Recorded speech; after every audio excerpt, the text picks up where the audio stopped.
জানতে চেয়েছেন জানাজার নামাজের সঠিক নিয়মটা বললে উপকৃত হতাম। জানাজার নামাজে সূরা ফাতিহা পড়া যাবে? মেয়েদের মধ্যে প্রবণতাটা সবচেয়ে বেশি জামা কাপড়ে আলমারি ভরা থাকার পরও আরো জামা কাপড় কিনে। প্রত্যেক অনুষ্ঠানে আলাদা আলাদা জামা কাপড় বয়ে উপস্থিত হয়। একজন মানুষের সর্বোচ্চ কয়টা ড্রেস থাকতে পারে? অধিক সংখ্যক ড্রেস কেনা যায় আছে কিনা? টি শার্ট পরে নামাজ পড়া যাবে কিনা যদি হিজাব লম্বা থাকে? দোয়ার মাধ্যমে কারোর হায়াত বাড়ানো যায় কিনা? আমি আমার স্ত্রীকে খুব ভালোবাসি, তিনি অত্যন্ত ভালো এবং সচ্চরিত্রের অধিকারী, আমরা দুজনে যেন জান্নাতে একসাথে থাকতে পারি, এর জন্য বিশেষ কোনো আমল আছে কিনা? কাজা নামাজ কখন আদায় করা যায়? মেয়েরা কি রাতে চুল ছেড়ে দিয়ে ঘুমাতে পারবে? সবাসের সময় শরীরে যে কাপড় থাকে সেটা পরে নামাজ হবে কিনা যদি সেখানে করে নাক পাক না লাগে? নামাজের তেলাওয়াত ভুল হলে সজদা করতে হবে কিনা? আমার বয়স 24, কিন্তু আমার অনেকগুলো চুল পেকে গিয়েছে, সেগুলো তুলে ফেলা বা কালার করা জায়েজ হবে কি? মৃত ব্যক্তির পক্ষ থেকে রোজার নিয়ত করলে তাদের আমল নামে সওয়াব পৌঁছাবে কিনা? বাথরুমের বাইরে বিসমিল্লাহ বলে বাথরুমে ওযু করলে ওযু হবে? স্ত্রীর সাথে ফোনে কথা বললে প্রায় সময় ঝগড়া লেগে যায়, ঝগড়া যেন না লাগে, স্ত্রীর সাথে ফোনে কথা কম বলে কি সমস্যা হবে? বিয়ের সময় যদি দেনমোহরের সামর্থ্যের বেশি চাপিয়ে দেওয়া হয় তাহলে করণীয় কি? জুমার দিনে সবচেয়ে গুরুত্বপূর্ণ আমল কোনটি? একজন ব্যবসায়ী অনেকেই বলে দোকান বন্ধের সময় সন্ধ্যার সময় শুরুতে বাকি দেওয়া যায় না। আমি এগুলো সম্পর্কে একটু পরিষ্কারভাবে জানতে চাচ্ছিলাম। ইয়াসিন ম্যাক্স এআইডি থেকে আপনি লিখেছেন, আমি আমার স্ত্রীকে খুব ভালোবাসি, তিনি অত্যন্ত ভালো এবং সচ্চরিত্রের অধিকারী, আমরা দুজনে যেন জান্নাতে একসাথে থাকতে পারি, এর জন্য বিশেষ কোনো আমল আছে কিনা?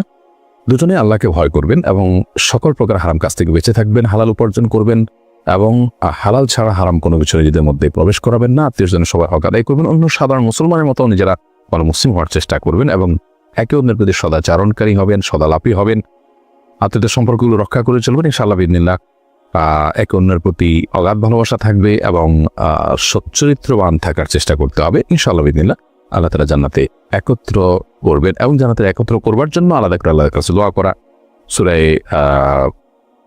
সূরা ফুরকান ৭৪ নম্বর আয়াত তেলাওয়াত করা, এই আমলগুলো আমরা করতে পারি। সাইমন আপনি লিখেছেন, কাজা নামাজ কখন আদায় করা যায়? কাজা নামাজ যে কোনো সাধারণ সময় আদায় করা যাবে, যখন নামাজ পড়া নিষিদ্ধ। সূর্য ঠিক যখন উঠছে, সূর্য যখন ঠিক মধ্য আকাশে থাকছে মাথা বরাবর, সূর্য যখন ডুবছে, এই সময়গুলো ছাড়া যে কোনো সময় কাজা নামাজগুলো আপনি আদায় করতে পারবেন। পিঙ্কি আক্তার লিখেছেন, দোয়ার মাধ্যমে কারোর হায়াত বাড়ানো যায় কিনা? দেখুন, বিভিন্ন আমলের মাধ্যমে হায়াত বৃদ্ধির কথা কিন্তু হাদিসে রয়েছে, বিধায় সেই সমস্ত হাদিসের আলোকে আপনি দোয়ার মাধ্যমে আপনার রিজিক বৃদ্ধি, হায়াত বৃদ্ধির চেষ্টা করতে পারেন। যেমন নবী করিম সাল্লাল্লাহু আলাইহি ওয়াসাল্লাম হাদিস বুখারীতে বর্ণিত আছে, মান সাল্লাহু আন ইউসতালা ফি রিজকিহি আও ইউসআলাহু ফি আসারি ফালিয়াসিল রাহিমা। যদি কেউ চায় তার রিজিক বৃদ্ধি হোক, তার হায়াত বৃদ্ধি হোক, তাহলে সে যেন তার আত্মীয়তার বন্ধনকে সংযুক্ত করার চেষ্টা করে। বিধায় একজন ঈমানদার তিনি তার জায়গা থেকে চেষ্টা করবেন আত্মীয়তার বন্ধনকে সংযুক্ত করবার, এর মাধ্যমে আল্লাহ সুবহানাহু ওয়া তাআলার জীবনে বারাকা দিবেন। এখানে রিজিক এবং হায়াত বৃদ্ধি বলতে কি বোঝায়? অনেকে বলেছেন হায়াত বৃদ্ধি বলতে হায়াত বরাদ্দ যা আছে তাই থাকবে, কিন্তু বারাকা বেশি হবে, ফিলটা বেশি হবে এবং তার জীবনের সুফলগুলো তিনি বেশি পাবেন, প্রোডাক্টিভিটি অনেক বেশি হবে। অনেকে বলেছেন যে না, তার মূল যে হায়াত তার সাথে এই সময় হায়াত আল্লাহ তাআলা যোগ করবে। অতএব এই সমস্ত আমল থেকে বোঝা যায় যে বিভিন্ন আমলের মাধ্যমে, সেটা তোর মাধ্যমে হতে পারে, আল্লাহ তাআলা মানুষের হায়াত বৃদ্ধি করে থাকে। মোহাম্মদ আরমান লিখেছেন, স্ত্রীর সাথে ফোনে কথা বললে প্রায় সময় ঝগড়া লেগে যায়, ঝগড়া যেন না লাগে, স্ত্রীর সাথে ফোনে কথা কম বললে কি সমস্যা হবে? ঝগড়া থেকে বাঁচার জন্য কথা কম বললে সেটা সমস্যার কোনো কারণ নেই। তবে যদি আপনি কথা একদম বলা বন্ধ করে দেন বা সম্পর্ক ছিন্ন করে ফেলেন, সেটা কিন্তু জায়েজ হবে না, বরং নিজেকে আস্তে আস্তে কন্ট্রোল করার চেষ্টা করতে হবে। রাজু আহমেদ আপনি লিখেছেন, নামাজ পড়তে গেলে মাথায় অনেক কিছু চলে আসে, এর থেকে রেহাই পাওয়ার উপায় কি? দেখুন, এটার জন্য নামাজের আগে যথেষ্ট আগে থেকে প্রস্তুতি নিয়ে বসা এবং নামাজের আগে মনোযোগ নষ্ট হতে পারে সেরকম কাজগুলো থেকে বেঁচে থাকা, মোবাইল টিভি বন্ধ করা, না আগে থেকে সুন্নাত ইত্যাদি আয়োজন যে আছে, এটা নামাজের মূল নামাজটা যাতে সুন্দর হয় সেজন্যই করা হয়েছে। আমরা তো অনেক সময় দেখা যায় যে দুনিয়ার চিন্তা করতে করতে হঠাৎ করে নামাজে দাঁড়াই। আল্লাহ আমাকে আপনাকে সবাইকে মাফ করুন, এই ভুলগুলোতে আমাদের বেরিয়ে আসা উচিত। সেই সাথে আমরা নামাজে কি পড়ছি সেগুলো অর্থ বুঝে পড়া এবং ধীরস্থিরতার সাথে নামাজ পড়া, এটা নামাজে অন্য মনস্ক হওয়া থেকে বাঁচার অনেক বড় একটা উপায়। যে পরিপূর্ণ মনোযোগ আসা ছাড়া আমি একটা রকম থেকে দাঁড়ান থেকে রুকু থেকে দাঁড়াবো, আবার দাঁড়ান থেকে সিজদায় যাওয়া, সিজদা থেকে উঠা, একটা থেকে একটা আমি যাবো না, পরিপূর্ণ মনোযোগ আসা ছাড়া। এরকম দৃঢ় চেতা আপনার যদি হই আমরা, তাহলে সেক্ষেত্রে ইনশাআল্লাহ মনোযোগ ধরে রাখা সম্ভব হবে। সেফাতুল ইসলাম শাহিনুর আপনি লিখেছেন, বিয়ের সময় যদি দেনমোহরের সামর্থ্যের বেশি চাপিয়ে দেওয়া হয় তাহলে করণীয় কি? আপনি সেটা গ্রহণ করবেন না, কারণ দেনমোহর আপনার সাধ্যের চাইতে বেশি চাপিয়ে দিলে আপনি সেটা মেনে নিতে বাধ্য নন। আপনি আপনার অপারগতার কথা, আপনার সীমাবদ্ধতার কথা জানাবেন এবং বিনয়ের সাথে আপনি দ্বিমত পোষণ করবেন। কিন্তু যদি আপনি মেনে নিয়ে থাকেন তাহলে সেটা আপনাকে পরিশোধ করতে হবে, অথবা নেগোসিয়েশন করে স্ত্রীর কাছ থেকে সেটি কমিয়ে, যদি তিনি কমিয়ে দিতে দেন তাহলে সেটা আপনাদের জায়েজ হবে। জুমার দিনে সবচেয়ে গুরুত্বপূর্ণ আমল কোনটি? জুমার দিনে সবচেয়ে গুরুত্বপূর্ণ আমল হলো খোদ জুমার নামাজ।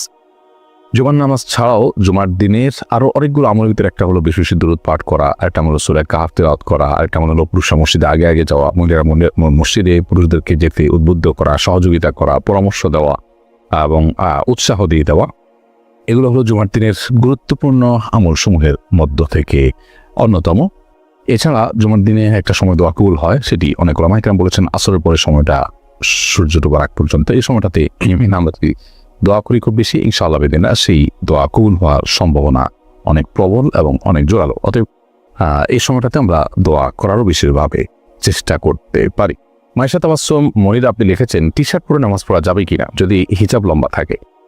আপনার নামাজের মধ্যে যতটুকু ঢাকার কথা ততটুকু যদি আপনি ঢেকে থাকেন, তাহলে ভেতরে আপনি কি পড়েছেন সেটি দেখার বিষয় না। আপনার পুরো শরীরের কোনো অংশ যেন প্রকাশ না পায়, মুখমণ্ডল, দুই হাতের কবজি ছাড়া আর কিছু যেন প্রকাশ না পায়, সেটি আপনি লক্ষ্য রাখবেন। এরপর ভেতর আপনি কি পড়েছেন সেটি সম্পূর্ণই আপনার ব্যাপার, খুব অন্য বিষয় মাথায় আসবে না। মাসুম খান আপনি লিখেছেন, আমি একজন ব্যবসায়ী, অনেকেই বলে দোকান বন্ধের সময় সন্ধ্যার সময় শুরুতে বাকি দেওয়া যায় না। আমি এগুলো সম্পর্কে একটু পরিষ্কারভাবে জানতে চাচ্ছিলাম। ভাই মাসুম, দোকান বন্ধ করার সময়, খোলার সময়, সন্ধ্যার সময়, এই সময়গুলোতে বাকি দিলে বা টাকা ভাঙতে দিলে অকল্যাণ হবে, এটি শিরকপূর্ণ বিশ্বাস। এটা ইমানের জন্য ক্ষতিকর বিশ্বাস। একজন ইমানদার মনে করবেন যে তার লাভ ক্ষতির একমাত্র মালিক আল্লাহ সুবহানাহু ওয়া তাআলা।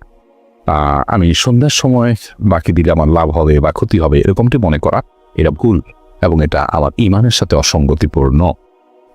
বিধায় এই সময়গুলোতে আপনি বাকি দিতে পারেন, আপনি ভাঙতি দিতে পারেন, এতে আপনার কোনো অকল্যাণ হবে না। যদি কোনো কারণে ওই দিন আপনার বেচাকেনা কম হয় বা কোনো ক্ষতি হয়, তাহলে এটা এই কারণে না, সেটা ভিন্ন কোনো কারণে, বিষয়টা সম্পূর্ণই কাকতালীয়। এটা এই ধরনের শিরকপূর্ণ বিশ্বাস বা ইমানের সাথে অসঙ্গতিপূর্ণ বিশ্বাস আমাদের মধ্যে থাকতে পারবে না। করুণা লাইলা এডি থেকে আপনি লিখেছেন, নফল রোজার সাহরি না খেয়ে নিয়ত করে রোজা রাখলে রোজা হবে কিনা?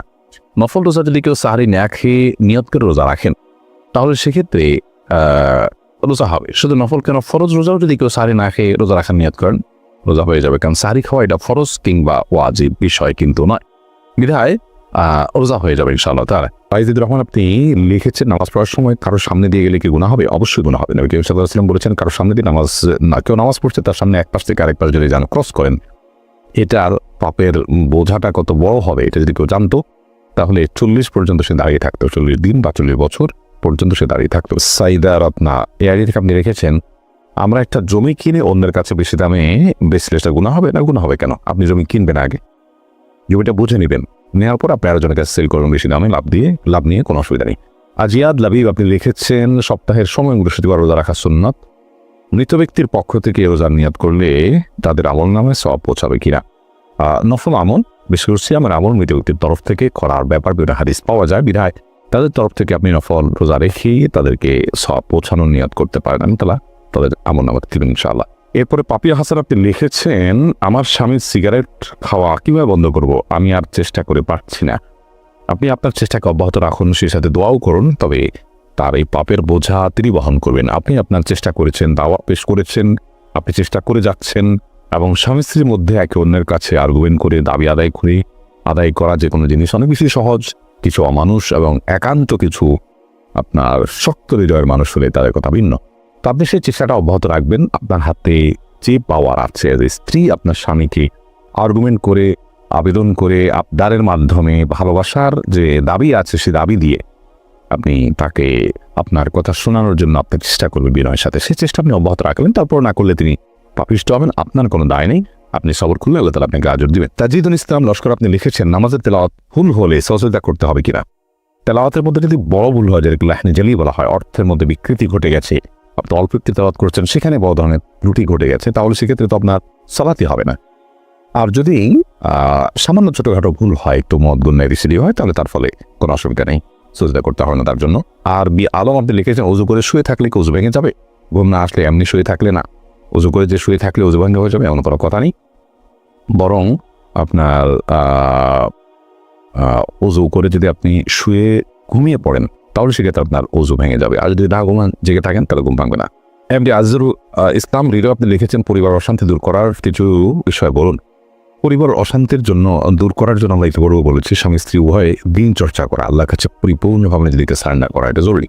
এটা না হলে অশান্তি কখনো দূর করা সম্ভব নয়। যখন আমরা আল্লাহর কাছে সারেন্ডার করা শিখবো, তখন আমাদের মধ্যে ধৈর্য আসবে, আমাদের মধ্যে সবর আসবে, আমাদের মধ্যে অল্পতুষ্টি আসবে, আমাদের মধ্যে একজন অন্যজনকে মেনে নেওয়ার মানসিকতা আসবে। নবী করিম সাল্লাল্লাহু আলাইহি ওয়াসাল্লামের পারিবারিক জীবনকে আমাদের স্টাডি করা উচিত। কিভাবে তিনি পারিবারিক জীবন যাপন করেছেন, কতটা ধৈর্যের সাথে তিনি এই পরিস্থিতিগুলোকে মোকাবেলা করেছেন যেগুলোর সম্মুখীন আমরাও হয়ে থাকি, সেটা আমাদের স্টাডি করা দরকার। সেই সাথে বিবাহ থেকে নিয়ে বিবাহর পরে আল্লাহর নাফরমানি থেকে পরিবারগুলো দূরে থাকাও দরকার। যেখানে আল্লাহর নাফরমানি হয়ে থাকে সেখানে শান্তি থাকে না। যেন হারাম কাজ থেকে বেঁচে থাকলে ইনশাআল্লাহ ওই দিন আল্লাহ রাব্বুল আলামিন শান্তি দান করবেন। আজমল হোসেন আপনি লিখেছেন, আমি ভারত থেকে বলছি, অপবিত্র অবস্থায় কি ওয়াজ শোনা যাবে? যাবে, কোনো অসুবিধা নেই। এরপরে এআর তানজিন আপনি লিখেছেন, বাথরুমের বাইরে বিসমিল্লাহ বলে বাথরুমে ওযু করলে কি ওযু হবে? কোনো অসুবিধা নেই। সূরা পারবেন আপনি ইউটিউবে আমাদের এখানে প্রশ্ন করেছেন, আমার বাবা নেই, আমার বিয়ের উকিল দিতে হবে। আপনার বাবা যদি না থাকেন তাহলে সেক্ষেত্রে আপনার চাচা হতে পারে। নবী সাল্লাল্লাহু আলাইহি ওয়াসাল্লাম বলেছেন, আম্মুর রাজুলের সিনবু আবি, একজন ব্যক্তির বাবারা থাকলে তার চাচা হলেন বাবার মতো। আপনার দাদা যদি থাকেন তিনি আপনার অভিভাবক হতে পারেন, বড় ভাই থাকলে তিনি আপনার অভিভাবক হতে পারেন। আপনার রক্ত সম্পর্কীয় আত্মীয়দের মধ্যে থেকে যারা আছেন তাদের কেউ না কেউ আপনার অভিভাবক হতে পারেন। তারা কেউ যদি আপনার অভিভাবক হওয়ার মতো না থাকেন বা তারা কেয়ার না করেন বা আপনার অভিভাবকত্ব তারা করতে না চান, কোনো আগ্রহ তাদের না থাকে, এরকম যদি হয় তাহলে সেক্ষেত্রে আপনার মামা থাকলে তিনি হতে পারেন, বা আপনার মহল্লা মসজিদের কোনো ইমাম সাহেব আলেম থাকলে তিনি আপনার অভিভাবক হতে পারেন। এর মধ্যে আপনি অচেনা অজানা আপনার অন্য কাউকে উকিল বানানোর প্রয়োজন নেই, বিশেষ করে যদি আপনার রক্ত সম্পর্কে আত্মীয়দের মধ্যে কেউ থাকে। সঞ্জিদা জান্নাত সঞ্জু আপনি লিখেছেন, আমার স্বামীকে আমি অনেক ভালোবাসি, কিন্তু আমার স্বামী আমার প্রতি আন্তরিক নয়, আমার করণীয় কি? আপনার স্বামী যদি আপনার প্রতি আন্তরিক না হন, আপনাকে অনেক বেশি ভালোবাসেন, তাহলে সেই ক্ষেত্রে আপনার স্বামীর ভালোবাসার জন্য আপনি নিজের পক্ষ থেকে যথেষ্ট সাহায্য আপনি করবেন এবং আপনার চেষ্টা কোনো যেন ত্রুটি না থাকে আকৃষ্ট করার চেষ্টা করবেন। অন্যের মাধ্যমে তাকে আপনি সংশোধনের পথে আনার চেষ্টা করবেন, এটি আপনার কর্তব্যের অংশ। এরপরেও যদি তিনি আন্তরিক না হন তাহলে সেক্ষেত্রে আল্লাহর কাছে অন্তত আপনার কোনো দায় থাকবে না। আপনি সবর করে তার সংসার যদি করেন ইনশাআল্লাহ বিদিনিল্লাহ এই সবরের ফোন আপনি দুনিয়াতে পাবেন, আখিরাতে পাবেন ইনশাআল্লাহ। খাদিজা খানম আপনি লিখেছেন, জামাতে প্রথম কাতারে ফরজ নামাজ আদায় করার সময় যদি ওযু ভেঙে যায় তাহলে করণীয় কি? যদি ওযু ভেঙে যায় তাহলে আপনি কাতার ভেঙে বেড়ে যাবেন এবং ওযু করে এসে বাকি নামাজ পরিপূর্ণ করবেন। যদি এমন হয় পেছনে এত বেশি মানুষ, এত বেশি কাতার, যেগুলো ভেঙে যাওয়া খুব টাফ, অনেক মানুষ ডিস্টার্ব ফিল করবে, তাহলে আপনি ওই অবস্থায় বসে থাকলেন বা দাঁড়িয়ে থাকলেন, অপেক্ষা করলেন, সালাত কন্টিনিউ করবেন না, সালাত ভেঙে ফেলবেন। বিনা ওযুতে সালাত কন্টিনিউ করা উচিত নয়। আর যদি 1-2-4 কাতার থাকে, অর্থাৎ তাদেরকে হালকা করে আলতোভাবে তাদের থেকে বেরিয়ে যাওয়া সম্ভব, তাহলে সেটি করা এগুলো ভালো এবং উচিত। সফজল হোসেন এআইডি থেকে আপনি লিখেছেন, সবাসের সময় শরীরে যে কাপড় থাকে সেটা পরে নামাজ হবে কিনা? যদি সেখানে কোনো নাপাক না লাগে ওইটা পরে নামাজ হবে। যদি আপনি এটাকে আলতোভাবে এমনভাবে রাখেন যে সেখানে কোনো নাপাক লাগলো না, এতে কোনো অসুবিধা নেই, নামাজ হয়ে যাবে। সূরা ইয়াসিন আপনি লিখেছেন, আমার বয়স 24 কিন্তু আবার অনেকগুলো চুল পেকে গিয়েছে, সেগুলো তুলে ফেলা বা কালার করা জায়েজ হবে কি? বলছিলেন প্রথম কথা হলো যে চুলের যে কালার, এই কালারটা আপনি করতে পারেন কালো ছাড়া অন্য কোনো কালার। আজকাল চুল পেকে গেলে মেহেদির যে কালার হয়ে থাকে সেটা যেমন করা যেতে পারে, তেমনিভাবে অনেকের চুল সাদা না হলেও চুল সাদা হলে মেহেদির কালার আপনি করতে পারেন। চুল সাদা হওয়া ছাড়াও অনেকে স্টাইলের অংশ হিসাবে মেহেদির কালার করে এবং দেখতে সুন্দর দেখায়, সিল্কি দেখায়। তো আপনি এইভাবে যদি কালার করেন সেটা আপনার জন্য জায়েজ আছে, কারণ নবী করিম সাল্লাল্লাহু আলাইহি ওয়াসাল্লাম বলেছেন, রাইয়ু হাদা সেই ওয়াজানিবু সাওয়া, তোমরা তোমাদের সাদা চুলকে পরিবর্তন করো অন্য কালার দ্বারা, তবে কালো বা ব্ল্যাক কালার অ্যাভয়েড করবে। এর পাশাপাশি সাদা চুল যেগুলো পেকে যাওয়া চুল সেগুলো তুলে ফেলা আমাদের স্বাস্থ্যের জন্য ভয়ঙ্কর ক্ষতিকর, এ বিষয়ে আমাদের একটা বক্তব্য আছে এবং আজকের বিজ্ঞানও এ বিষয়ে আপনার একমত যে সাদা বা পাকা চুল এটা মানুষের তুলে ফেলাটা তার জন্য নানা দিক থেকে ক্ষতিকর হতে পারে। তো সেজন্য এই কাজটি করা যাবে না। আর কালো কালার করা যাবে না, কারণ তাতে এক ধরনের বয়স লুকানোর প্রচেষ্টা থাকে। এখন কেউ প্রশ্ন রাখতে পারেন, তাহলে একজন তরুণ, তিনি তার বয়স লুকানোর কিছু নয়, তিনি আসলেই তরুণ, তাহলে সেক্ষেত্রে তিনি ব্ল্যাক করতে পারবেন কিনা? এর ব্যাপারেও জমহুর উলামায়ে কেরামের বক্তব্য হলো করতে পারবে না, কারণ হলো নবী করিম সাল্লাল্লাহু আলাইহি ওয়াসাল্লামের যে হাদিস আছে সেই হাদিসটা ব্যাপক, তিনি কোনো বয়সের জন্য ফিক্স করেননি।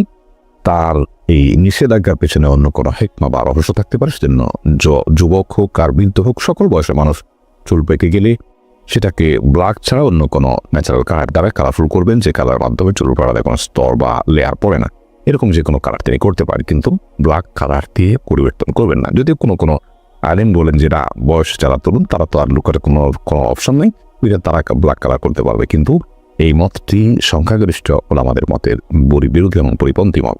কামরুজ্জামান বলেন লিখেছেন, মেয়েরা কি রাতে চুল ছেড়ে দিয়ে ঘুমাতে পারবে? কোনো অসুবিধা নেই। শিলা আপনি লিখেছেন, মেয়েদের মধ্যে প্রবণতাটা সবচেয়ে বেশি, জামা কাপড়ে আলমারি ভরা থাকার পরও আরো জামা কাপড় কিনে প্রত্যেক অনুষ্ঠানে আলাদা আলাদা জামা কাপড় বয়ে উপস্থিত হয়। একজন মানুষের সর্বোচ্চ কয়টা ড্রেস থাকতে পারে? অধিক সংখ্যক ড্রেস কেনা যায় আছে কিনা? দেখুন, ড্রেসের কোনো সংখ্যা সে উল্লেখ করে দেয়নি যে এর বেশি সংখ্যক ড্রেস থাকলে সেটি গুনাহ হবে। এবং এটা ঠিক যে আপনার মেয়েদের মধ্যে এরকম প্রবণতা আছে যে বিভিন্ন অনুষ্ঠানে নতুন নতুন পোশাক পরে তিনি চমক দেখাতে চান, অন্যদের দৃষ্টি আকর্ষণ করতে চান, তার বিশেষত্ব প্রকাশ করতে চান। সন্দেহাতীতভাবে এটা ইমানদারের জন্য শোভনীয় কোনো বিষয় না। ইমানদার কখনো সব করার জন্য এই ধরনের অর্থ ব্যয় করবেন না। জাস্ট মানুষের কাছে নিজের ব্যক্তিত্ব জাহির করা, নিজের শৌখিনতা জাহির করা, এটা কখনো একজন নিষ্ঠাবান মুসলমানের কাজ হতে পারে না। একজন নিষ্ঠাবান মুসলমান পোশাক করবেন, সৌন্দর্যের জন্য পোশাক করা কিন্তু নিষেধ নয়। নবী করিম সাল্লাল্লাহু আলাইহি ওয়াসাল্লামের কাছে জিজ্ঞাসা করা হয়েছিল, ইয়া রাসূলুল্লাহ, আমাদের মধ্যে কেউ সৌন্দর্যের জন্য পোশাক পরেন অথবা তার কোনো পোশাক ভালো লাগে তিনি সে পোশাক পরেন, তাহলে সেক্ষেত্রে সেই পোশাক পরলে তার কি গুনাহ হবে কিনা, এবং এর কারণে